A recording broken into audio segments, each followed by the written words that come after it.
Hey guys, Rich here. This is Brick Scene. Today we're going to be reviewing this set number 75293. It's the Resistance ITS Transport.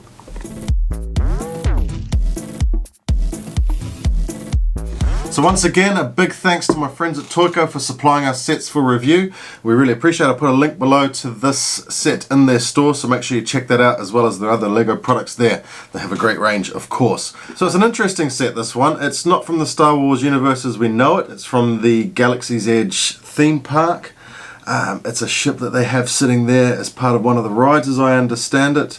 It's a pretty cool looking ship, you know. It's from the Carillion shipyards, where we got the Falcon, of course, and the Corvette, or the Tantive as it's known, the blockade runner. This particular set is 932 pieces, 8 bags, small sticker sheet, instruction book. Let's get into it.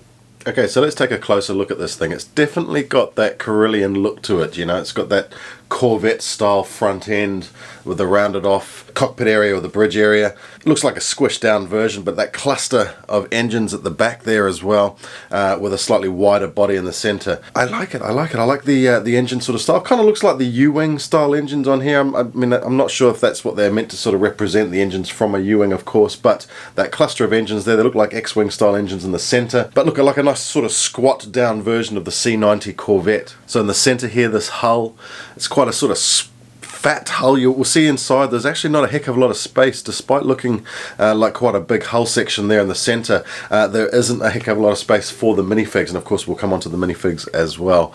But look, it's quite a nice sort of solid looking thing there, quite a bulky looking freighter style ship, but like I say, doesn't hold a lot of space, unfortunately. So coming around to the back here, you can see that cluster of thrusters, much like the CR90 Corvette.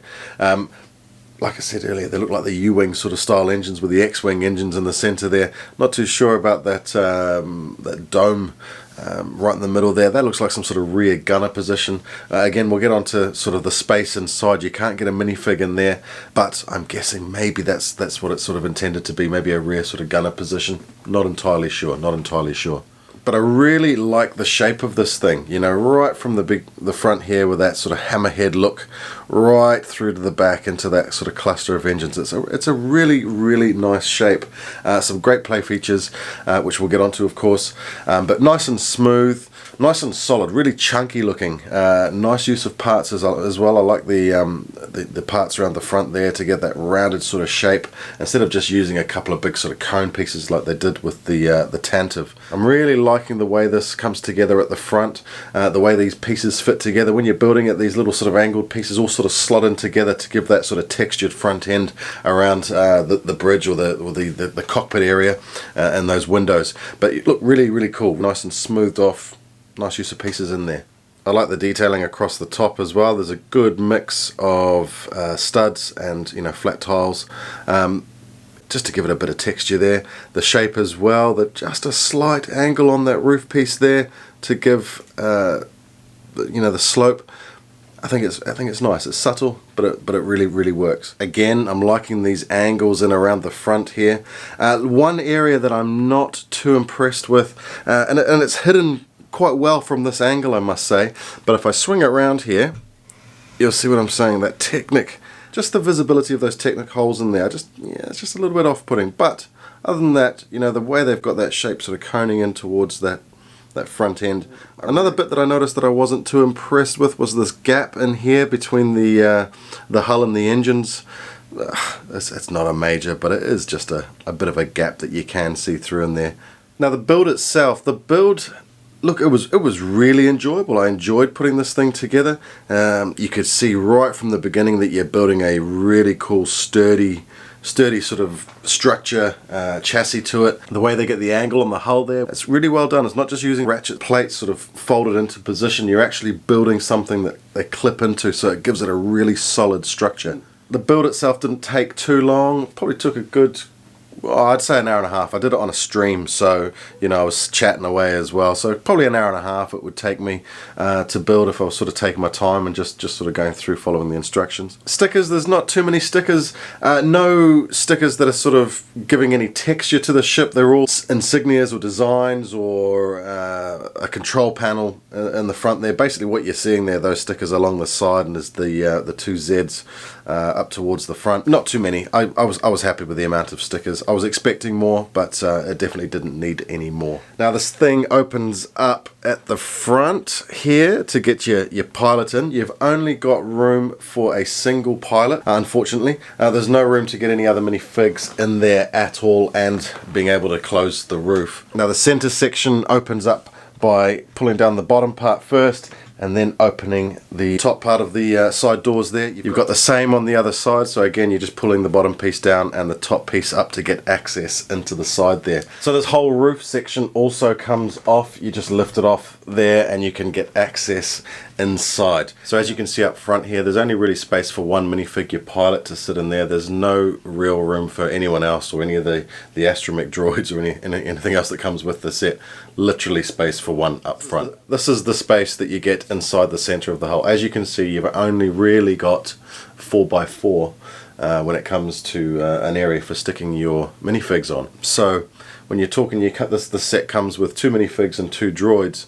You can only really fit, you know, your 2 minifigs and 1 droid in there, and there's not any space to put another one at all. If you take that crate out, yes, you might be able to get another one in there, but that is it. So additional play features are of course the stud shooters. You get stud shooters on the front here on either side. Now they also rotate around and fire off. There's also a twin set of stud shooters on the back, and again, coming to that little bubble, you can see that sort of dome piece in the center there. That looks to me a perfect spot to fit a minifig in as a rear gunner, but unfortunately you've got no space behind that at all. It's all built up and behind there, unfortunately. Look, but overall this is a great looking ship. You know, it fits well into the Star Wars universe. Of course, it fits well into the Resistance style of ships. It looks like a bit of a mishmash of previously released ships, which is what a lot of these Resistance ships are. I'm really happy with it. The build was great. It was really fun to put together. I didn't feel like I was doing too many repetitive tasks, maybe when you get to the thrusters at the back there, but I was really happy putting this thing together. I really enjoyed it. I think it's worth the money. I think it's awesome. Alright, let's take a look at the minifig. So we'll start with V Maradi. Now V is a spy who served with the Resistance. Look, she's got black hair with the blue tips, the orange jacket there with the logo on it.